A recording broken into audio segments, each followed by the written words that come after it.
ಎಲ್ಲರೂ ಮತ್ತೊಬ್ಬರಿಗೆ ಕರ್ಕೊಂಡು ಬಂದು ನಿನ್ನಿನಕ್ಕಿಂತ 2 ಪಟ್ಟು ಹೆಚ್ಚಿನ ಸಂಖ್ಯೆಯಲ್ಲಿ ವಚನ ಪಾರಾಯಣ ಆಗಿದ್ದು ಬಹಳ ಖುಷಿ ತಂದಿದೆ. ಇದರಷ್ಟು ಆನಂದ, ಇದರಷ್ಟು ಸಂತೋಷ ಯಾವುದೂ ಅಲ್ಲ. ಬಹುತೇಕ ಚನ್ನಬಸವ ಪಟ್ಟದೇವರು ಅವರ ಆತ್ಮ ಕುಲು ನಗ್ತಿದ್ದಿರಬೇಕು ಅಂತ ಅನಿಸ್ತದೆ.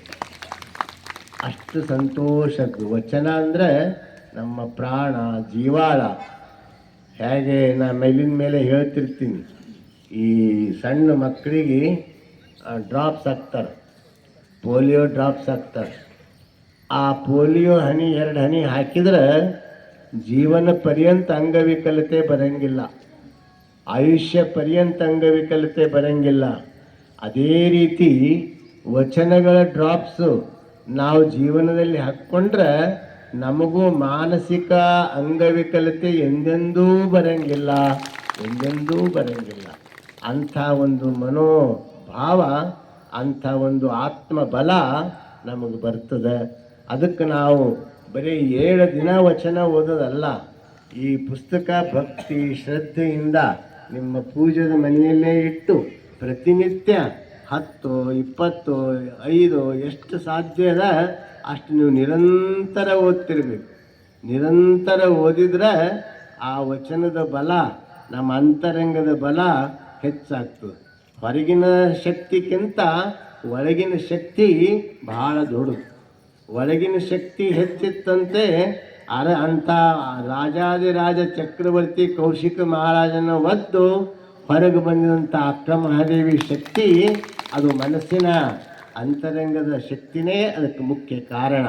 ಅಂಥ ವಚನ ಪಾರಾಯಣದಿಂದ ನಮ್ಮ ಜೀವನ ಪವಿತ್ರವಾಗಿಸಿಕೊಳ್ಳೋಣ, ನಮ್ಮ ಜೀವನ ಸಮಾಧಾನ ಸಂತೃಪ್ತಿವಾಗಿಸಿಕೊಳ್ಳೋಣ.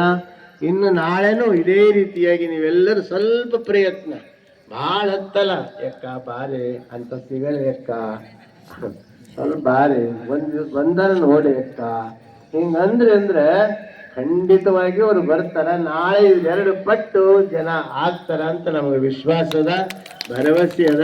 ತಾವೆಲ್ಲರೂ ಅಣ್ಣನ ಬಳಗದವರು, ಅಕ್ಕನ ಬಳಗದವರು ಇದೇ ರೀತಿ ಸ್ವಲ್ಪ ನೀವೆಲ್ಲರೂ ಮತ್ತೊಬ್ಬರಿಗೆ ಪ್ರೇರಣೆಯನ್ನು ಕೊಟ್ಟು ಇನ್ನೊಬ್ಬರಿಗೆ ಬರುವಂಗ ಮಾಡ್ರಿ ಅಂತ ಕೇಳಿಕೊಂಡು 2 ಮಾತನ್ನ ಮುಕ್ತಾಯ ಮಾಡೋಣ.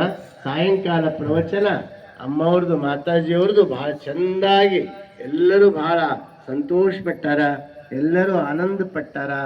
ಅವರು ಹಿಂದೊಮ್ಮೆ ಬಂದಿದ್ರು ಭಾಳ ದಿವಸ ಕೆಳಗೆ, ನೀವು ಗುರುತು ಹಿಡ್ದಿಲ್ಲೋ ನಮಗೆ ನೆನಪಿ ಗೊತ್ತಿಲ್ಲ.